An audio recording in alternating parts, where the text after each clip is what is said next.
そうだろうスパイ。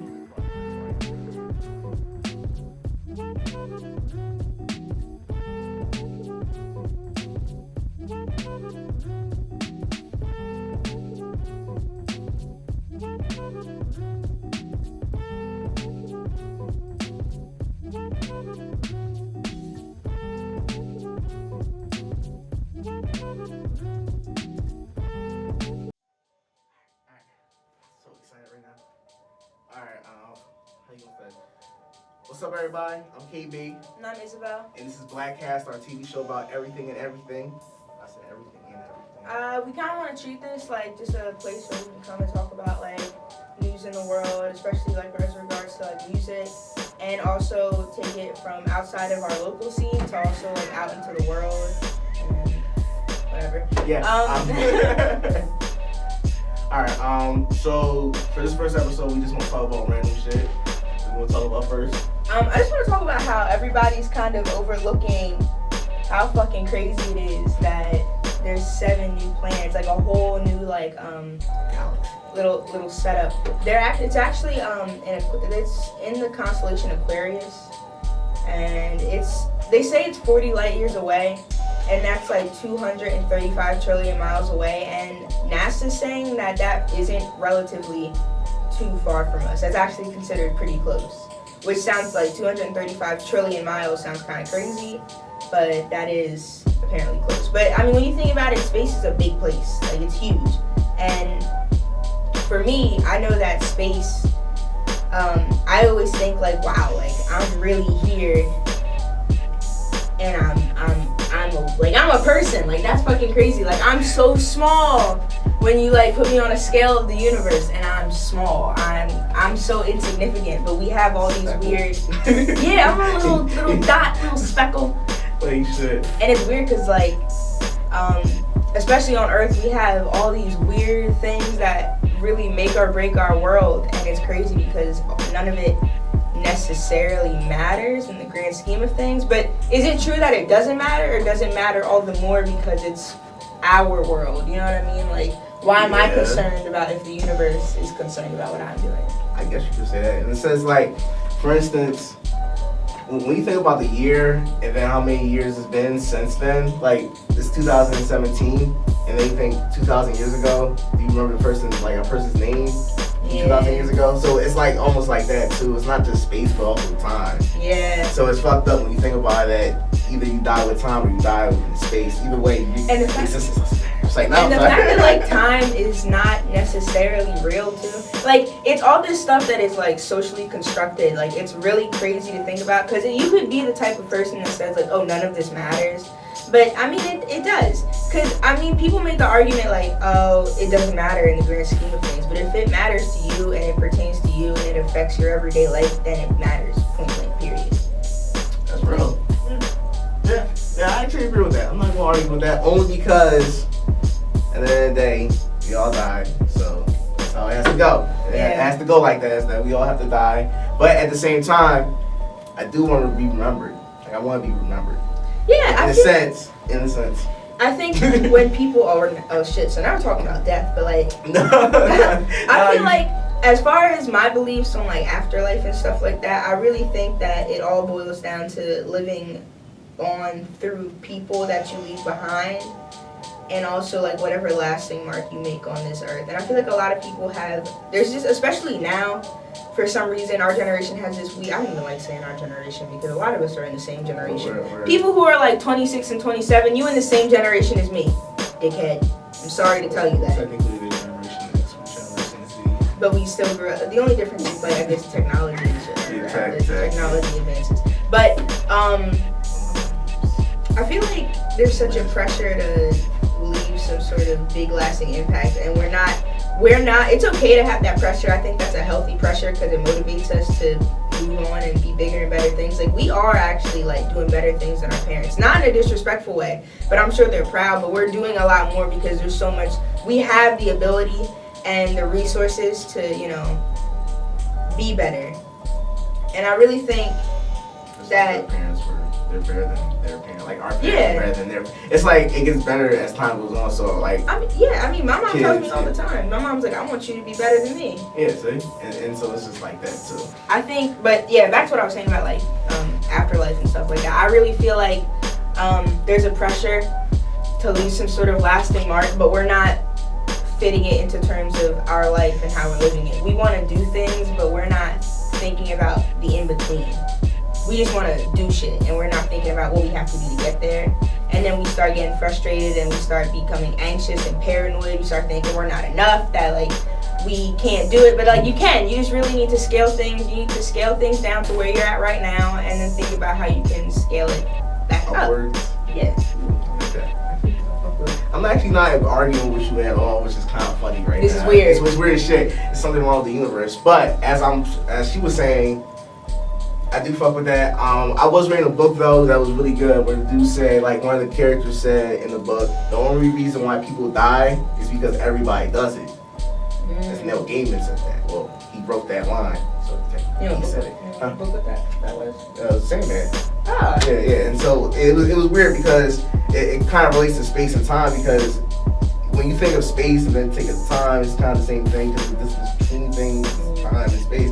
And so when you think about if somebody doesn't want to die, that they're kind of like allowed to do whatever they want. Because when you put it in perspective, if you don't die, you can do as much as you want. But, I'm kind of, okay. So as I was saying though, if you think about it like this, okay, yeah, you fix it, cool. But as you think about it, when you have no limits on your time, because we all think about time, like we don't have enough time to do this, enough time to do that, enough time to study, and then you take all those restraints away, like I can live forever, do whatever. What's the point of living? Because you're just gonna. It's just like it just keeps going and going, and like people kind of think of death as okay, this is the end of it, like it's the end of a story, and that's the whole point of death. Is what he was saying basically, is that people die, like they live to tell a story, so then they can die and end the story. It's like a book. It's like when the shaman and shit. You know what I mean? Yeah. Yeah. It's like the first form of literature was stories, because people wanted to hear stories, and that was it. It's because people like to hear shit and whatnot. But at the same time, it kind of makes you think, how is your story going to be told? Yeah. And so it brings into that concept of, well, that's how my story going to be told. But at the same time, how do you want your story to be told? Are you asking me specifically? Yeah, I'm asking everybody, viewers too. Oh, yeah. Whenever I think about how I want my story to be told, I mean, I've only recently just kind of had like this little epiphany where I thought about like how I wanted to conduct myself, and I was like, yo, I'm really here, like, I'm an adult. Like, I have, like, it's weird because I had to figure out, like, how do I make this transition from where I was before to where I have to be now, and then where I need to be after here. Exactly. Like, it's like you have to make all these weird transitions, and like you have to try and do it in a way where you can feel like you're not changing. I honestly don't. I'm not even a fan of the phrase like a whole new person or a changed person. I think it's more. I think a better word is an improved person, someone who grew. Because I feel like when you say a changed person or a brand new person, you're making excuses for yourself and for other people. You're making the excuse like, oh, whatever they were before, yeah, that wasn't good. You're identifying that whatever you were doing before wasn't right. Right. But instead of taking accountability for it and then growing and learning from it, we're just being like, okay, well now I'm a different person, so I'm gonna do this so I can be better. And that's not how we should be thinking about it. Well, I'm gonna have to counter argument that because I'm a huge anime fan, and one of my favorite lines is that every second you're a different person because you're constantly changing, constantly evolving. So that person you were 3 seconds ago isn't the same person you were. Not saying it like, oh, I'm constantly changing my mind. Like I fuck with Donald Trump now, I don't fuck with Donald Trump type of thing. But at the same time, you're constantly changing as a person, so you have to learn new mistakes. But at the same time, you're old. That old you is that like when somebody says old, that was the old me, and then you can't say that's still me. That's not still you. It's not. Yeah. It's more like, but I think we're agreeing on the fact that like don't take you're growing. Yeah, taking accountability for it and growing. It's just I think we just differ on the fact that I'm not saying that the you know, you're still you're still the person who's making all those bad mistakes. But you're being like, yeah, that was me. I did that. I'm not saying that was a different person. Like, oh, that was a different Isabel. That was Isabel. Isabel made those mistakes. But Isabel now doesn't make those mistakes anymore. And I mean, it's okay to make mistakes. You know, people fuck up. Yeah, people do fuck up, but at the same time, I forget what I was about to say. I was about to have a crazy ass account or anything, like swoon. Yeah, but it's not an excuse. Making mistakes is not an excuse to be a shitty person either. That's what I want to bring up. So you know when you're younger and somebody brings up something you did when you were mad young, like 10, but now I'm like 20. So it's like, why would you fucking bring that up? It doesn't make sense. Like it doesn't make sense because it was not only was it 10 years ago, but I didn't know no better. So you judging those things like you're gonna judge everything I do from that point on. And like I'm learning, you know what I'm saying? So when somebody brings up like, oh, you broke this, that, well, that was me 10 years ago. I'm not the same person that I was 10 years ago. So in a sense, I'm a different person, but I'm still the same person, but I learned from my mistakes. Does that make sense to you? Yeah. Yeah. So yeah, that's where I'm coming from is that you're the same person. It's just you have a different perspective on it, or you just know better now, in a sense. And so when parents be like, oh, he doesn't know better. Well, yeah, that's true. But then some parents be like, oh, you should know better. Nah, they didn't know better. So, dang. We'll talk about how age comes with responsibility and how responsibility is made up bullshit. You think responsibility is made up bullshit? All right. So my theory on responsibility is that people throw, it's like kind of like a shifted debt type of thing. Like people throw their debt onto you, and then their debt becomes your debt, and so you have like a natural mind like sense that be like, oh, since their bullshit is my bullshit now. Like you don't argue it just naturally accepts in your head. Like your parents say, oh, now you gotta pay the mortgage and shit. You're like, damn, I gotta pay the mortgage or something like that. Yeah. It naturally comes into your head. Alright, so like, do you believe that there's such thing as just having responsibilities that just fall onto you, but like they're only for you? Like it's not like somebody is giving you that responsibility. That's something that you have to take on. Like let's break it down to something as simple as you taking a shower. Yeah, okay. That's when it comes down to it. I know some pretty crazy motherfuckers who won't take showers because they're just like, that's me. You know what I mean? Like I know a couple people. I'm not gonna say that. Oh yeah. You know people. I know you know people like that too. And so that's the thing is when it comes down to that's you. You know what I mean? But people make the word responsibility as if, you know what I mean? Like if I told somebody you have a responsibility to take a shower, I'm giving them my bullshit because somebody gave me that bullshit because I think it's naturally right.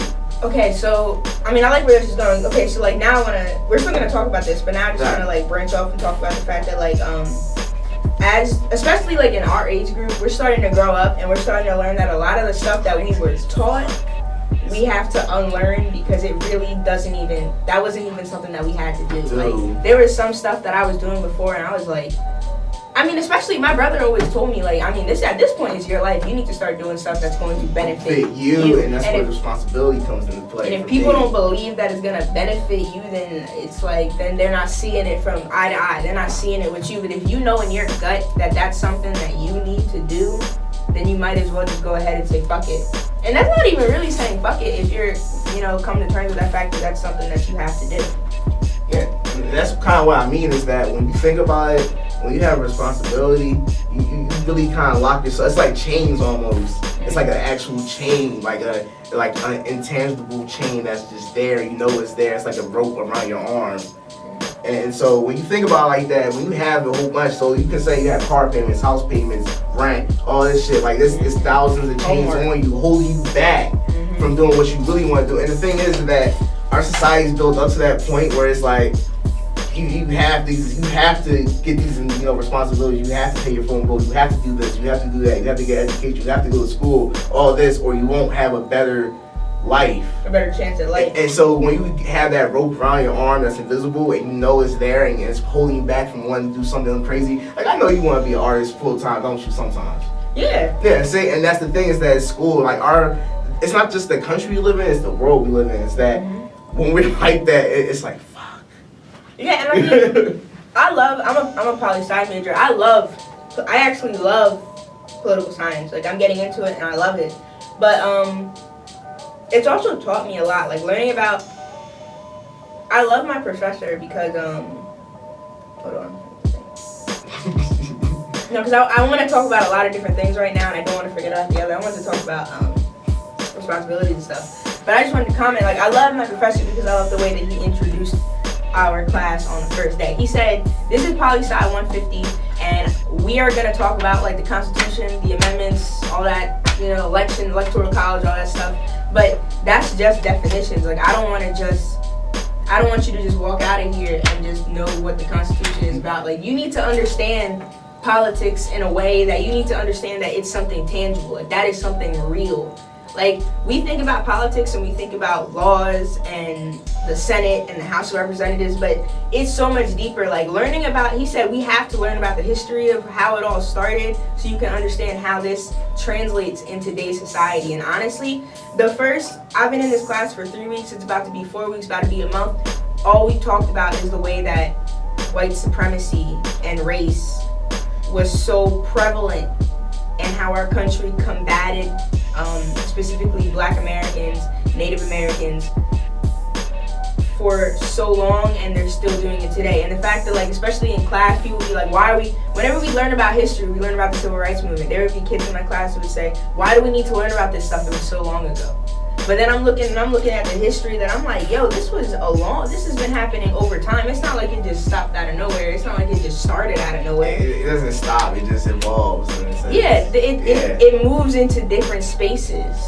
And so, like, for instance, to be openly racist 50 years ago was acceptable, openly, as in, like, in the public, but now, like you said, it moves from spaces when it evolves. So it moved from being openly racist outside to being openly racist on the internet, or like anywhere where you want to be seen physically. Like, you internet warriors out there that talk a whole bunch of shit. That's where you guys move from being bitch talkers in person to being bitch talkers over Twitter. And the thing is about, like, you need to talk about how things evolve in language and how things can be, like, nuanced. Like, back in the day with voting rights, you had those tests that people had to take to see if you could vote, the grandfather clause and stuff. But people will be like, okay, you can vote now, but you need to think about you need to think farther. Like, what are other ways that people can fuck with people's rights to vote? They put voting centers far away from neighborhoods that are in high population of Black or Latino or Hispanic citizens.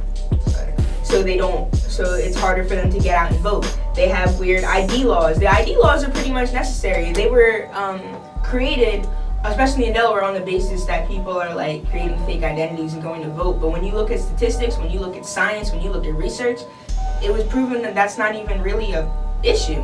That's not even really a problem that we should be worrying about. There are ways that racism and discrimination are put into words and put into our society that people are so that you can overlook it. You can call it something else.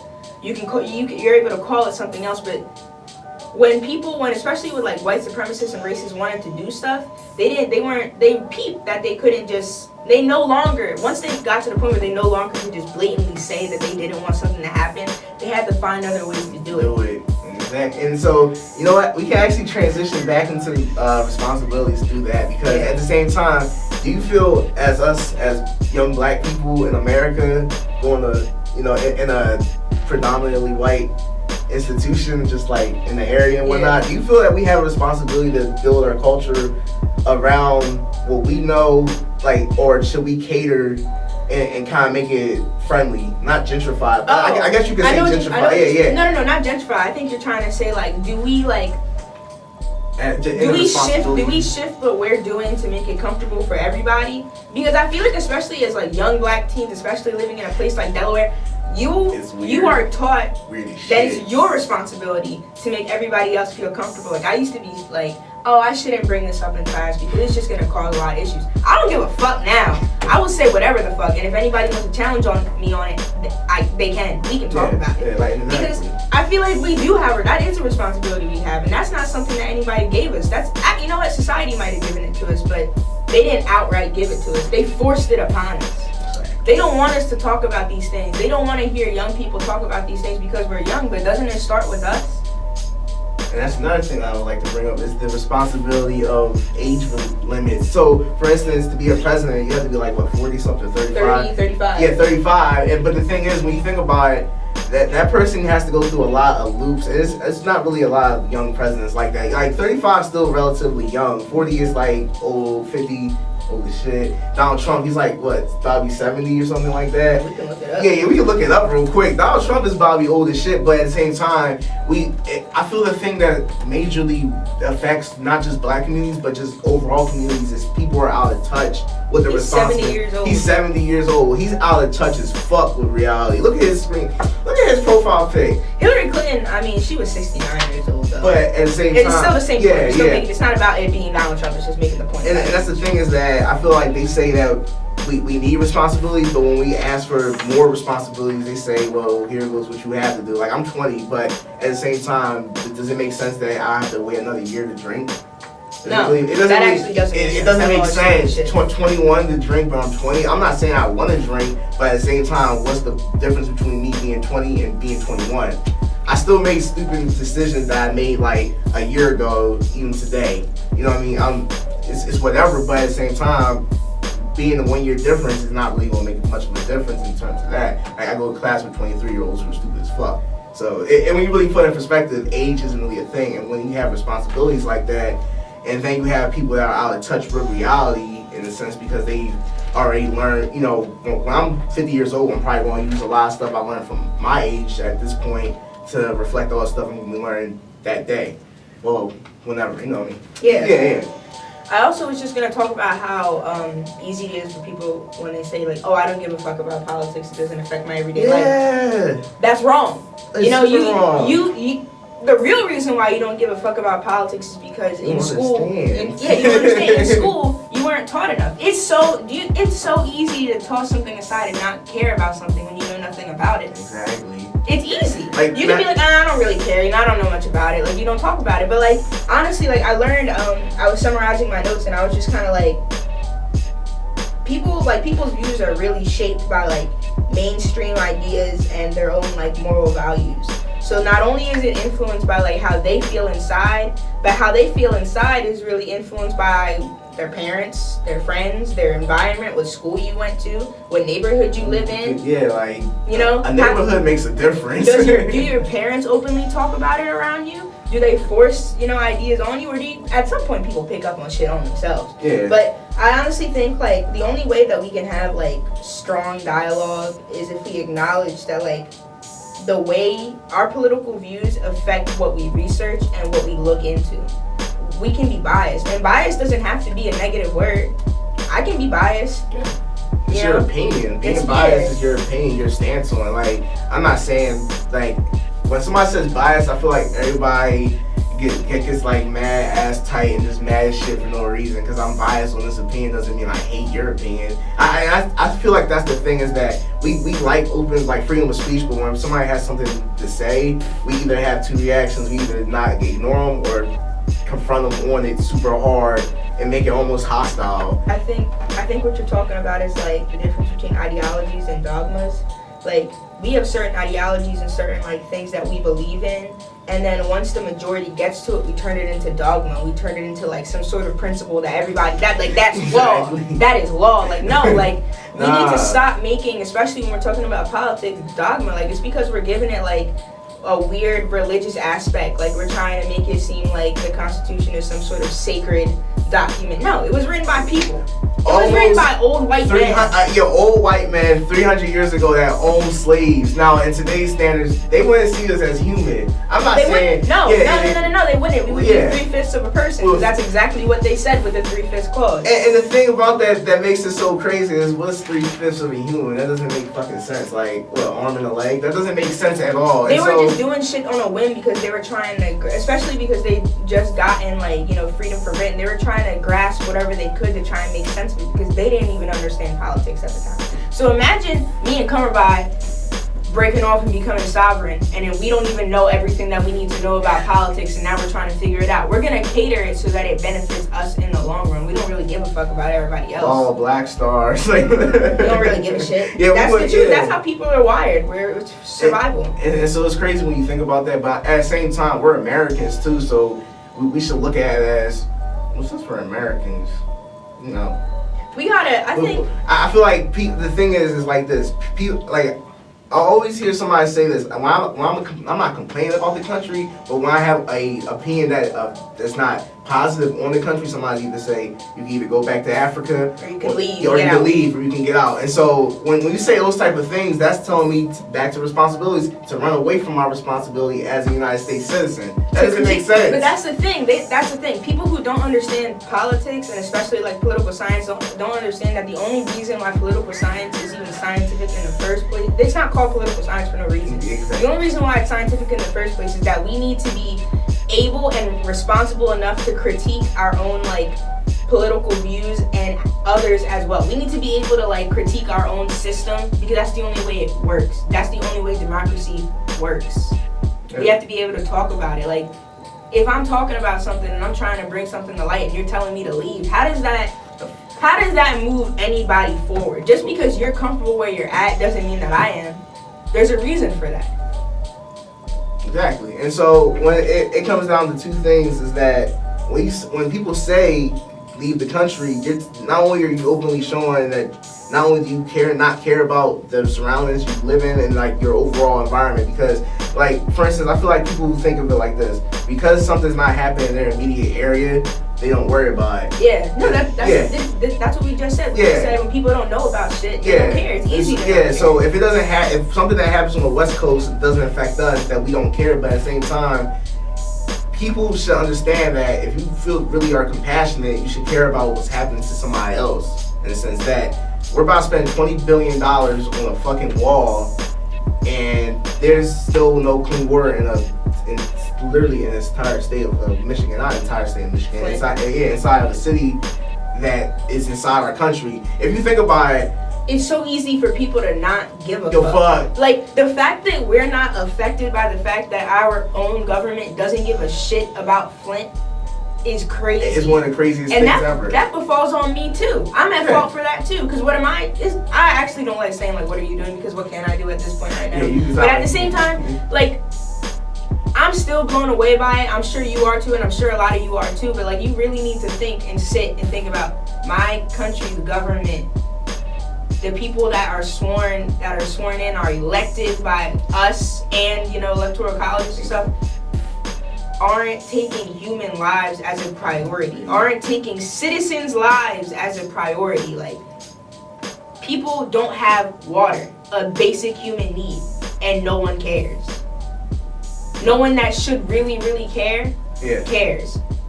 That's crazy. We can sit and we can talk about all these different news stories about what hell Trump is throwing down on DC. He's throwing hell, but we can focus on whatever hell he's throwing down on DC, but people don't have water, and that's ridiculous. Inside of a first world country, that doesn't make sense. You really can't say that you don't to say you don't care about politics is almost like disregarding Flint in my eyes, because you aren't thinking about the fact that that's how deep it is. It's not that no one cares about Flint. Our government doesn't care about Flint, and that's a problem. Yeah, that's what.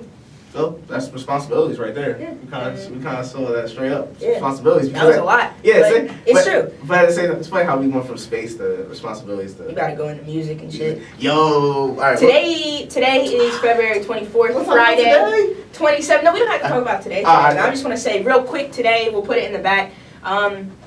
Or we'll put it in comments or whatever the fuck we're gonna upload this on. All the different stuff that came out today, you really need to go check it out. Even if you don't fuck with these people, I think it's cool that we live that, especially because Jay-Z was saying on Frank Ocean's radio today, like the internet has changed how we can like display music and just get music at the click of a button. That's crazy. Like, so many people just, since when did yes, God bless those women. God bless Beyonce for this digital drop thing. I don't care what anybody has to say. She dropped Beyonce, changed the whole game. But I will say, when's the last time people that we were able to just have, like, how many people dropped today? Like 6 different people drop at once on a whim because they felt like it. Steve Lacy dropped. Future dropped twice. Twice. We're going to talk about that. Twice, Black, I think that's how you say his name, Black and Janae. I say 6 Black. 6 Black. I'm sorry if he ever watches this, you have freedom to cuss me out about it, because I hate when people say my name wrong. And Janae dropped a song. I had a whole list. Alright.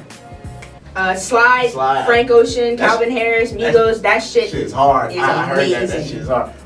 Do you want to talk about Chance winning, going to Grammys and just kicking everybody's ass and shit. You want to talk about that?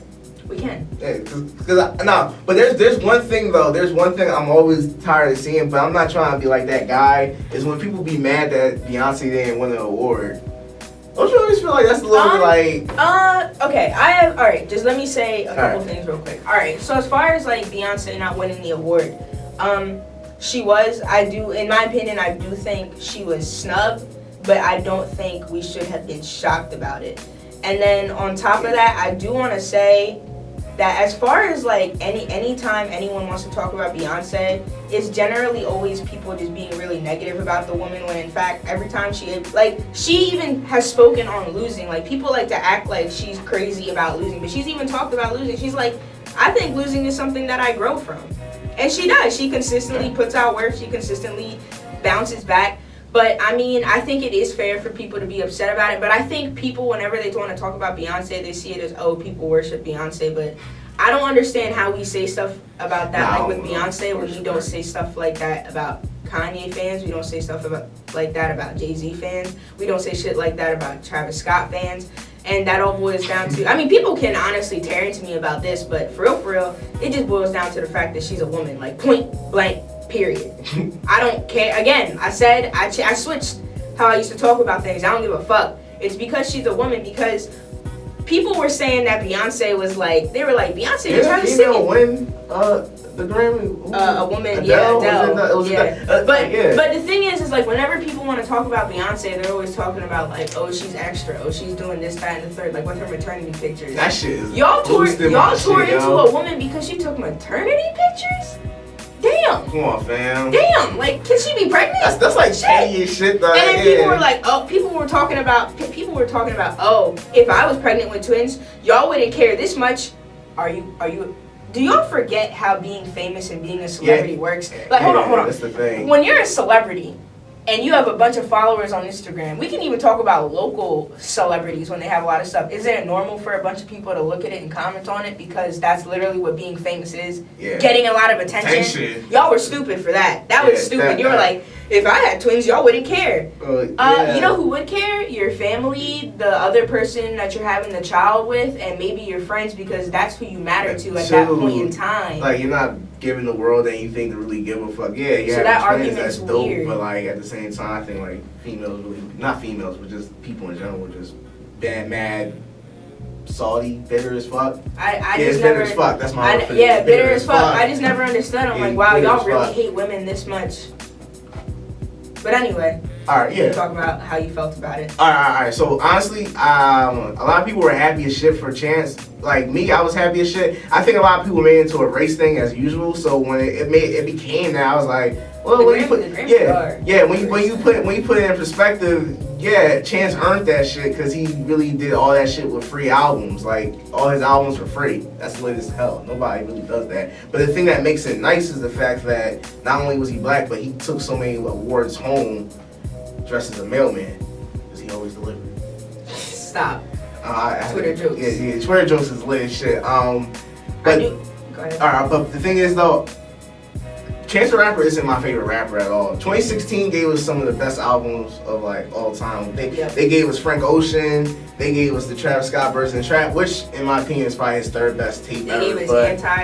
Anti. They gave us a ton of shit. And so when you put it in perspective like that, you're like, damn, Chance won. Like, I'm not saying that Chance didn't earn it. I'm just saying that in my perspective, I think Travis Scott or Kanye West, the Life of Pablo tape is fire shit. Yeah, you gotta put it into perspective too about like Chance had free albums, but it was on Apple Music first.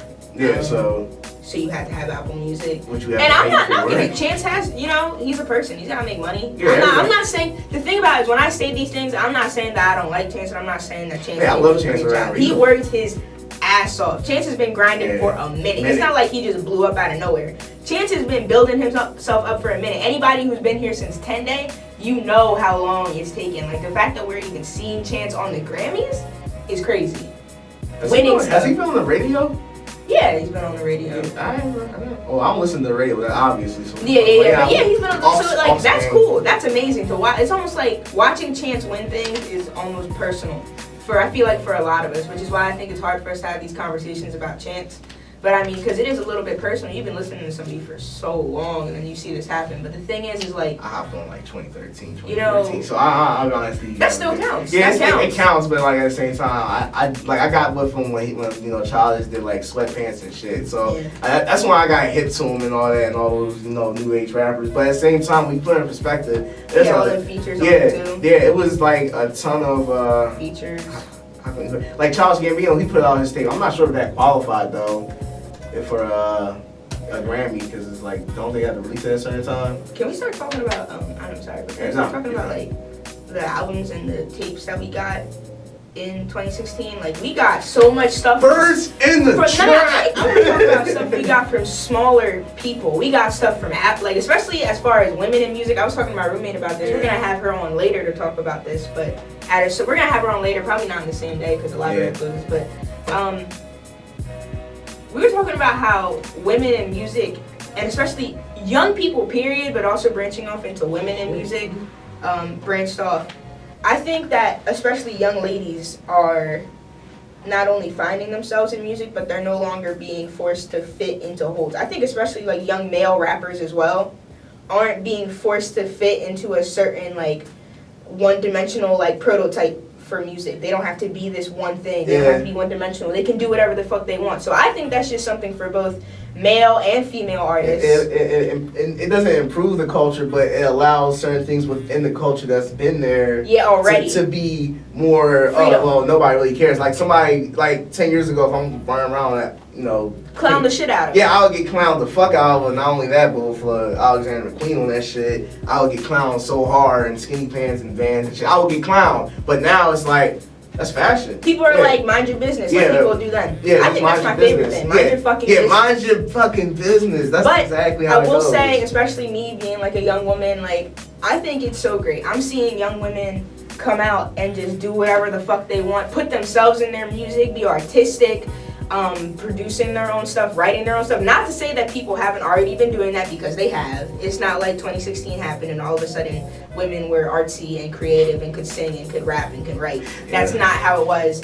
I'm very aware of that. But especially because I'm growing up now and I'm discovering people like Little Sims, No Name, Abra, Solange came out with A Seat at the Table. That was beautiful. She put her heart and soul into that album. Can I make the comparison between Solange and Beyonce real quick? Solange is I don't like comparing them. No, it's not the comparison. It's just like in reality type of thing, who they would be. It's like Beyonce's the bigger sister who's just bad as shit, and everybody tries to get with, but then Solange is just there because she's just like, she's cool as shit though. Like, she's dope as shit to smoke with and chill with and all that. Like, that's how I view them too. I view Solange and Beyonce as like just two people separate of each other. They on their own different ways. Who make music, who love each other, who boost the shit out of each other no matter what. Beyonce, people are acting like Beyonce just started boosting Solange. She's been boosting Solange for a minute.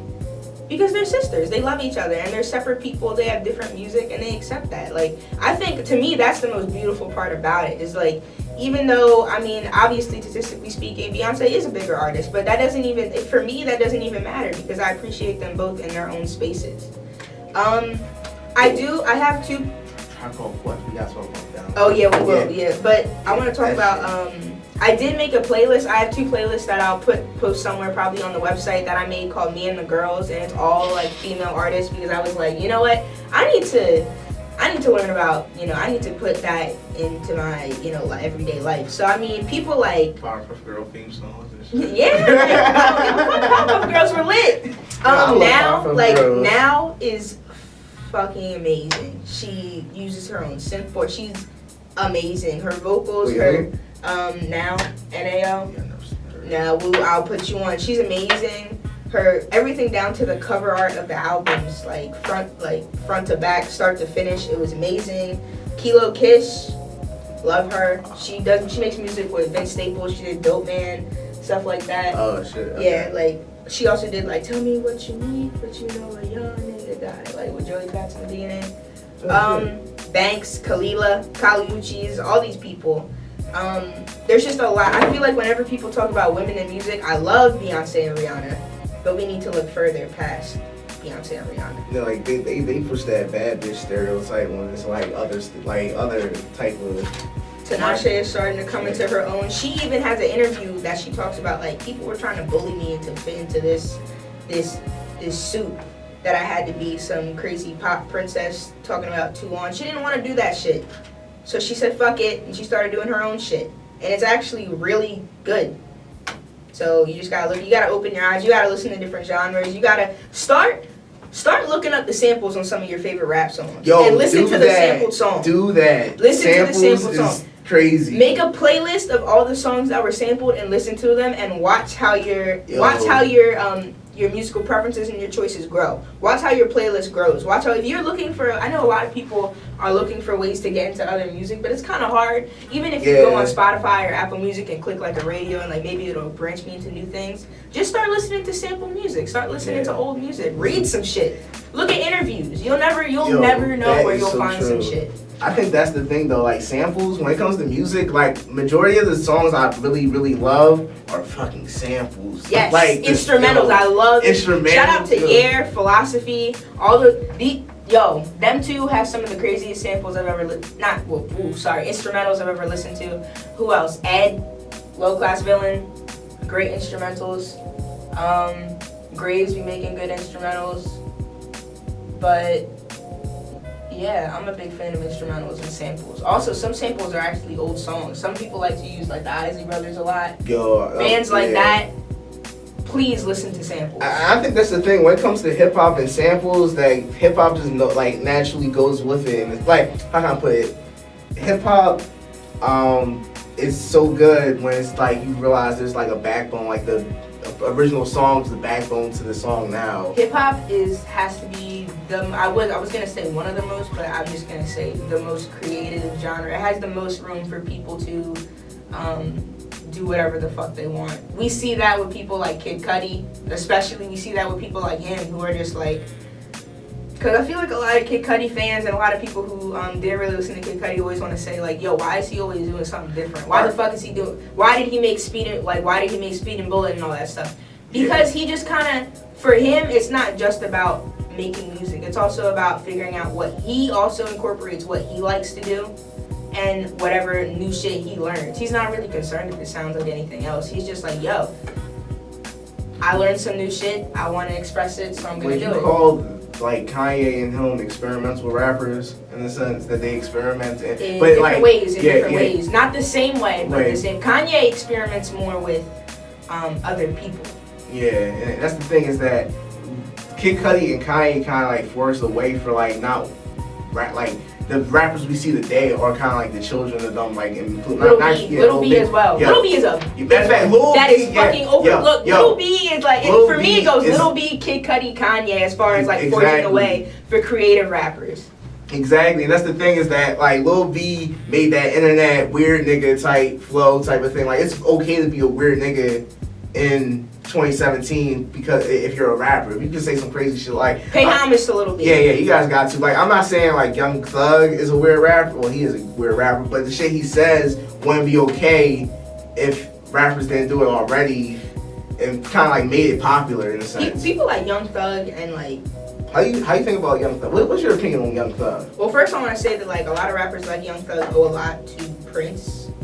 Yeah, because Prince did get that whole like. A lot of artists. You can enjoy your fashion and not be gay type of thing. Because I think a lot of people when they think of fashion and a rapper enjoying his fashion in a sense, like they think it's effeminate. Not even that they think it's gay, they think it's effeminate. It's effeminate. Which is something I really wish that we could kill, but it's gonna take a while. No, honestly, I think a lot of people are starting to break it down because when you walk around in certain places, people might, even in the hood in a sense, like if you go to like somewhere like my old neighborhood or some shit, you go there and you wear something out like that's pop, like kind of like pop. Yeah, this simple. If it's this simple, a fucking pink hoodie. Yo, you can kind of rock it in the sense that you're not going to be, everybody wants to maintain a hard ass image, but at the same time, you can still have like an image while having to be.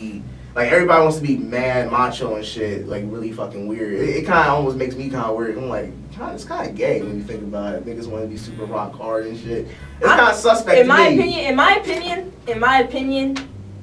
the only thing that makes a person gay is if they like men. Men, exactly. It's that simple. It's that easy. The other day I saw some stupid shit like, who told gay people that they have to act like women? Nobody.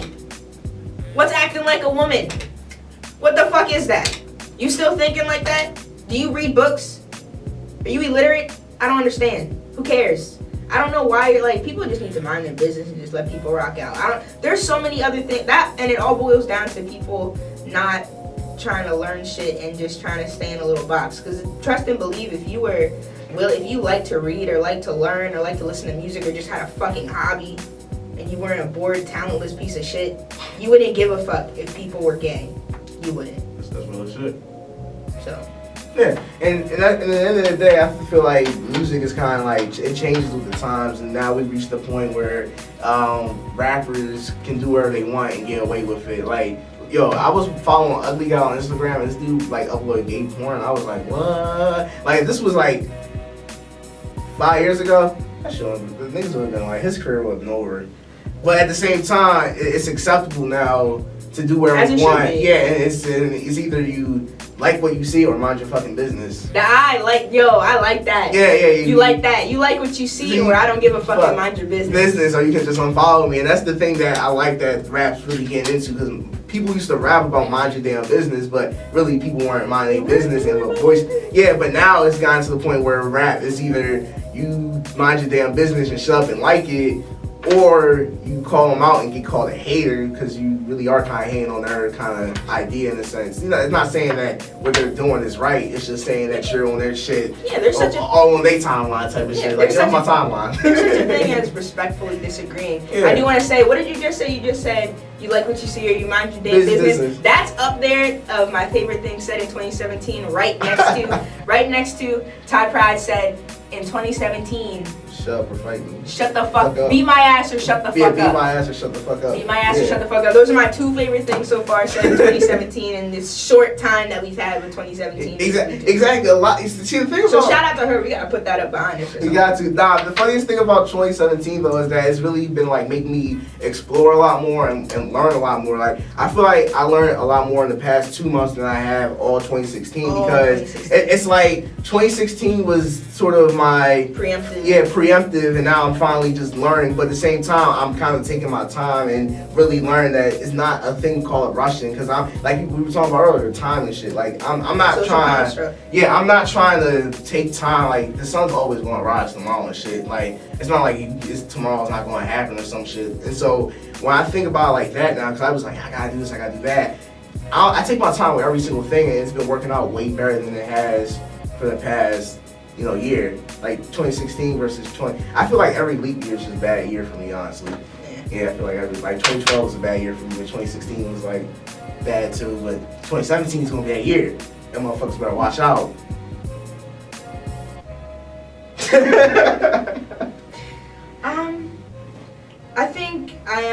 I think especially I really like where the conversation went with music. I think I'm just gonna make a whole playlist of not only stuff that came out in 2016, but with a section with girls, with women, a section with a lot of young male artists who came out who are doing their own thing. Daniel Pilgrim. Daniel Caesar? Daniel Caesar. I said Pilgrim's Paradise. Yeah, Pilgrim's Paradise. Yeah, Daniel Caesar is fucking amazing. Yo, I was listening to this shit. I was like, damn. He's got a couple projects out on Apple Music. I don't know if it's on Spotify or not, but you can SoundCloud. You can find it anywhere. Music is again, it's the internet. Music is available everywhere. You can look it up. We'll just drop it somewhere.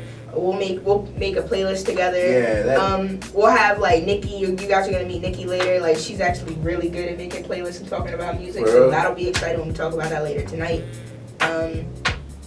Yeah, I think for the first episode, I feel like this flowed a lot easier. We'll put up bloopers from what we used to record. That shit was robotic as fuck. That shit was robotic as fuck. Hi, my name is Isabel, and this is Cover By, and we're from Kast. We're going to talk about this, that, and the third. But now it's just straight chill. Oh, man. But, yeah, so we talking about music, comics. Cause I saw you be reading comics.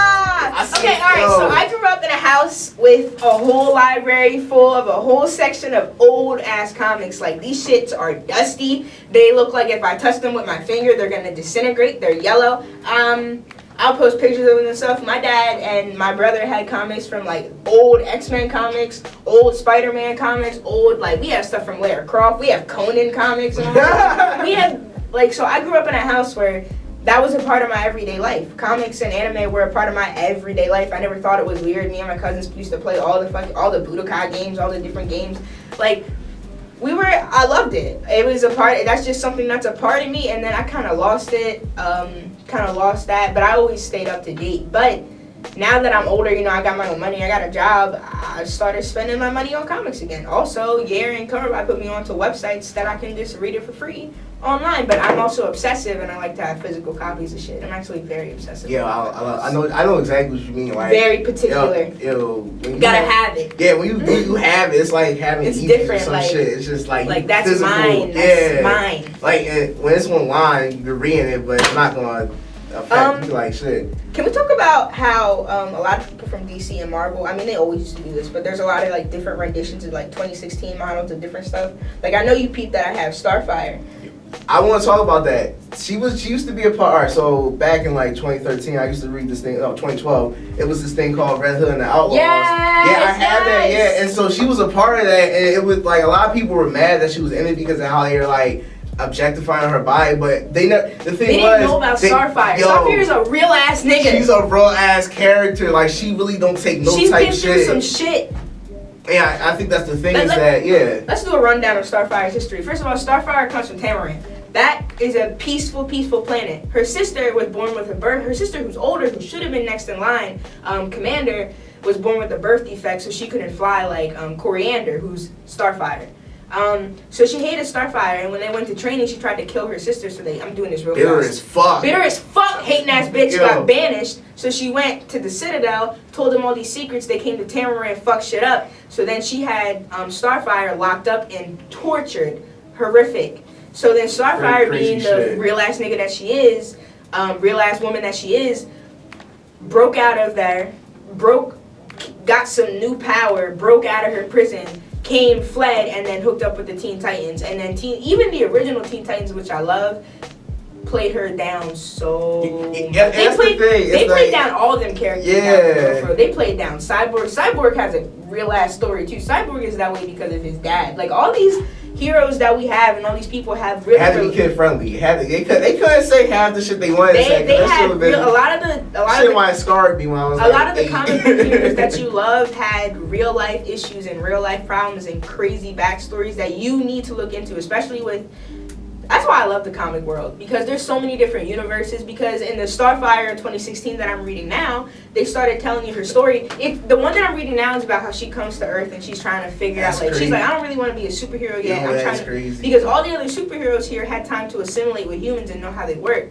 If you remember Starfire in the TV shows, she's really like ditzy, doesn't really pick up on like regular stuff. She doesn't understand sarcasm, stuff like that. So in this one, she's trying to figure out how can I relate to these people so I can actually start to help them. So in her backstory, all they say is like both her and her sister were enslaved at the same time, and then her sister had to hand over Starfire to the Citadel so that she could continue to run the planet and help the people. So they gave Commander like that's extreme. She went from being evil to being somebody who had to make sacrifices. So, and the thing is like, I'm not even mad.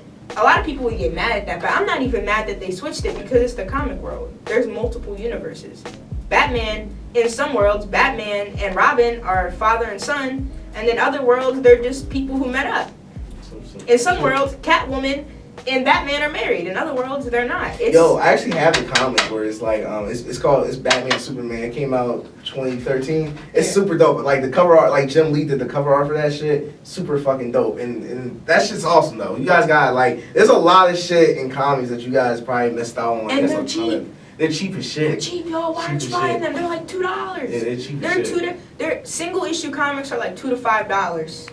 If you want to get like a volume book, it's like 10 maybe. And you learning so much, and all right, so beautiful color usage. These people work their asses off. Yeah, the art is fantastic. Honestly though, there are some people you have to watch out for though. Yeah. That are horrible at writing. Who I want to put on a block list. I actually don't know. Shit, I'm trying to think of his name. Just think of the comic. It's a really shitty comic from Image. Image put it. I was reading it. I was like, this is really sometimes Image be fucking up, but Image be blessing. Yeah, Image will bless you with some good shit. They introduced Walking Dead, Chew, which I'm not sure a lot of people are familiar with. Saga, have you ever seen that? It's like the chick with the horns. Oh yeah. Oh yeah, that shit. Image, just like Marvel, Image is really good about including comments with people of color and stuff like that. Like, also look into that. We're gonna put up a link, but Marvel over DC when it comes to Marvel black now. Superheroes.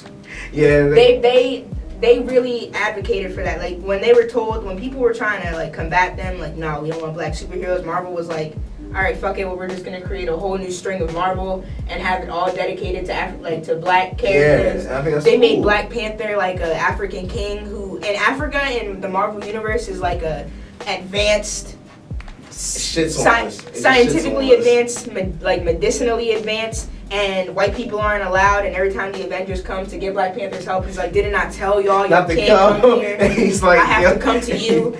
Get off my country. It's amazing. Like Marvel really, especially for me being younger, Marvel did a lot for me being able to see, because representation matters. To be able to see myself in comics. Matters in comics. They played the fuck out of Storm in all them damn movies. Storm is a real, just like Starfire.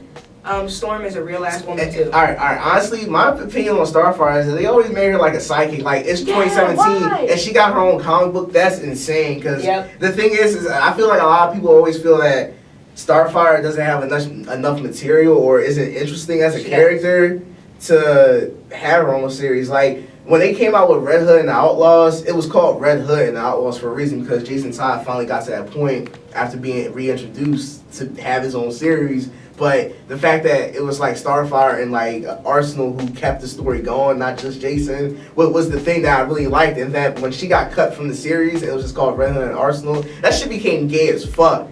Like, it became a straight bromance, gay, it was gay as fuck, and I had to stop reading it because of that. But the thing that I liked about it was they really made a point that since Starfire's not in it, shit changes dramatically. You know, they had like basically their own Superman on their team. Like, she's the most powerful person on the team. Starfire and Superman are actually really good friends. In my comic, in Starfire, that's in the beginning, she's asking all these different people where she should live and what she should do, and they're all giving her these bullshit ass answers. She eventually talks to Superman about it, and he tells her some real ass shit. He's like, there's nowhere on this earth, even though I don't really like Superman, he says, there's nowhere on this earth that doesn't have conflict. Like, you're gonna have to go somewhere. That's an unfortunate truth for all human beings, and if you really want to assimilate and try to learn how these people work, you got to learn that you're not going to be able to fix everything all the time. Yeah, and I think that's the thing that I'm really liking about comics right now, is that they're going from this basic stereotype of a big white dude who's super muscular, who saves the day all the time, and goes to like more of a, this is the character and stuff. I think the thing that made it super popular wasn't Black Panther and Luke Cage, but it was the characters like Spawn that kept it real as real as shit. I'm about to look, I want to make sure. There's this little girl. Little girl in the dinosaur. Is that it? Yeah, I seen that shit. Is this it? No. Double Dinosaur? It's in, I saw it. You know what's funny about that series though is that it's two separate characters, but they have their own, like there's the new Iron Man. Ironheart. Yeah, she's dope as shit. She's black. She's black. Yeah, she's black. Riri Johnson. Image has a new comic called, well, it's not new, but it's called Motor Crush. I just bought it. I'm about to start reading it today. Is it dope? Yeah, I'm about to show you the cover. I have a picture of it. Oh, but Motor Crush looks lit. I just like that. Black people in it. Yeah. I just like that, comics are really about, comics have always been evolving. They've been ahead of their time since the beginning of time that they started. Anime too, but Jasmine Milan, I don't even know if I should be name dropping. We can beat this shit out. But she made a good point too. We'll just put it up behind us. Like, anime still has a long way to go as far as it goes to being like racially inclusive and like different body types and different storylines. And we're seeing a lot of the same shit over and over again. And maybe that only counts for like mainstream anime, but we're seeing the same shit over and over again. One thing I do want to point out for that statement is that Japan, they're not like isolated, but they only see what they see on TV. It's not like they have a huge black population over there, or like a super diverse population like the United States or whatnot. Yeah. To really be able to like draw characters a certain way. All the black characters I've seen in, anime, not anime, but in like just manga and period, is they're really they kind of fit a certain type of stereotype about black characters or black people in general, which is not weird, but they're not like constantly interacting with motherfuckers. You know what I mean? They are black, and then when you go over to a country like that, a lot of the black people assimilate. Motor Crush. Oh shit, Paper Girls too is cool, but continue. We'll talk about that. No, but I feel like they like the black people over there. They have to learn how to speak the language. It's not like they can just speak English, or they have to learn new cultures because they take their shoes off or whatever. It's like a lot of stuff they have to give up in terms of their individuality to kind of be like what the Japanese in terms of interactions and stuff. So when a black person interacts with people like that, that's all they kind of see. You know what I mean? Yeah, I think also it's about just like people aren't taking advantage of the resources they have to learn. We live in an age where you can pick up your phone and learn about whatever the fuck you want. Yeah. So you can Stop making excuses for yourself. Yeah, you can learn anything. Like basically, you can get a college degree on the internet. You have to go to school, but at the same time, it wouldn't be allowed. But yeah, that's one of the things that I feel like a lot of comic, like not comics, but just a lot. Like anime has like you said, it has a long way to go, and I think. Another second issue that really isn't known is the fact that only people that make anime are Japanese people. So obviously, when you have something like that, it's not like American people making anime. You know what I mean? Like they're in there studying and drawing and animating and stuff. Yeah. It's just Japanese exclusive. They have the market. We don't like this. It's not like a divided market. You know what I mean? Comics is all around the world. We've tried. It's shit. The closest thing we had to a black, like a actual American anime was Legend of Korra or Avatar. Yeah. That's the closest thing that we've had to an actual anime. Even then, you can still tell it's somewhat of a cartoon because how they draw it, how the art style is. Like, it's not like it falls into a certain thing, but at the end of the day, it kind of relies to the Japanese if they want to have a black character or not. Like, what's that one anime with the black chick and she had like that white kid wearing a Brazil? Oh, Michiko and Hatsune. Yo, that shit is amazing. Yeah, and so it kind of relies off of that too. You know what I mean? Is that they have to? It's up to us to rely on them to hopefully have those characters in it and represent them in a certain way. Like, you know what I mean? Like all the characters I've ever seen in anime are not just fitting the stereotype, but they also have like a weird Japanese way of doing it. It's like, it's weird shit. It's like the bare minimum of the stereotype. Yeah, it's the bare minimum, but it's still Japanese. Like you wouldn't be able to tell. Like it's super weird, and some people might take it as offensive on how they draw black people, but in reality, that's kind of how some black people look. You know what I mean? I'm not saying it's okay for them to draw like that, but at the same time, that's why. That's why, because that's what they see. They see images. They don't have somebody. It's not justified. It's just exactly.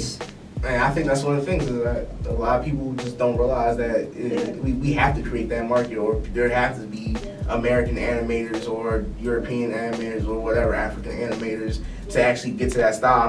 And one thing I was reading though is that somebody said anime is exclusive to Japan or not just to the Asian market because of something. What was it? They said only Japanese people can do anime. I was like, that doesn't really make sense in a sense. Like, I'm not saying it's culture bound, but so that says only a Japanese person can make what's the thing called? What, sushi? Huh? What, food? No. Can only make mangas and comics and stuff. But I actually was reading something funny, and I heard like this funny fact was that the person that created Yu-Gi-Oh was American, but that's a heavily Japanese type of thing in Japan and stuff. Isn't that weird? Yeah, I didn't know that. Yeah, and so somebody in America created Yu-Gi-Oh! From what I've heard, I've never really looked it up, but a lot of people always say, yeah, it's an American person that did that. I'm like, that's interesting. But that's one of the things that I always found interesting. Alright, cool. Alright, so we talked about a lot of shit. There's definitely gonna start to we're gonna start to have like a different structure and stuff to the show. We're gonna start bringing people on. We're gonna start having like panel discussions. We're gonna start answering questions from y'all if anyone has questions. I want to start doing like phone calls and live shit and all sorts of stuff. Bringing the show to other places. But I go to school here. It's easy. It's right here. Again, use your resources. Use your shit. There's shit all around you for you to use. I feel like Stop making excuses. Do what you can, and if you can't, and some people don't have the resources, but write, draw. Do something. Do something to keep yourself occupied. Do something to add some more to yourself. Because it's not for everybody else, it's for you. At the end of the day, what you create, your art, what you write, that was for you before it was for anybody else. Exactly. The mother of invention is necessity. That's it. That's all you have to do. If you have necessity, if you have something that you need, then you go do it and make it. In a sense. I want it, so I'm gonna go get it. Yeah, you want it, so you gonna get it. Like shit. Yo, matter of fact, you know what I heard on the radio the other day? What? Skateboard P. I was like, what? Like, man, Tokyo, he's big now. He had Uber everywhere. That was probably the biggest one of the He biggest lives songs. everywhere now. Yeah, and so, yeah, he lives everywhere. He's got Uber everywhere, which is funny as shit. Don't they support that? Don't they support that bullshit band or something? Yeah, fuck them. Anyway. That's weird as shit. This is cool. This is cool. But it's boom. Yeah. Yeah. So we're gonna see y'all credits. At some point. Roll the credits. Credits. Produced by Black Star, written by Black Star, done by Black Star, with Black Star. We're just gonna have a whole bunch of credits just for the sake of having credits. And then we're gonna be like in a panel box and it's just gonna be like funny things. But yeah. If y'all like this shirt, y'all can buy it. Yeah. Oh shit, I can't even see it. Oh, there we go. Black Star and Co. Produce Alexander McQueen. Don't touch my McQueen.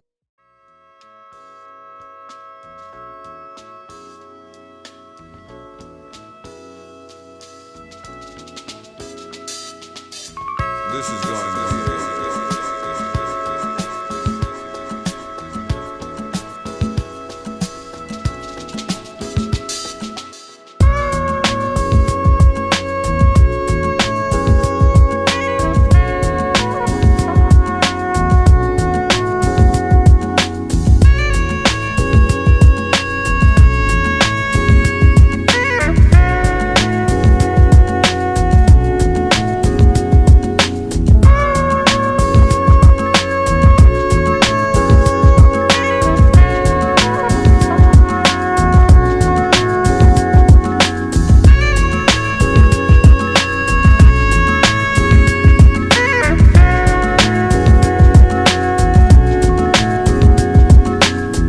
This is going to go.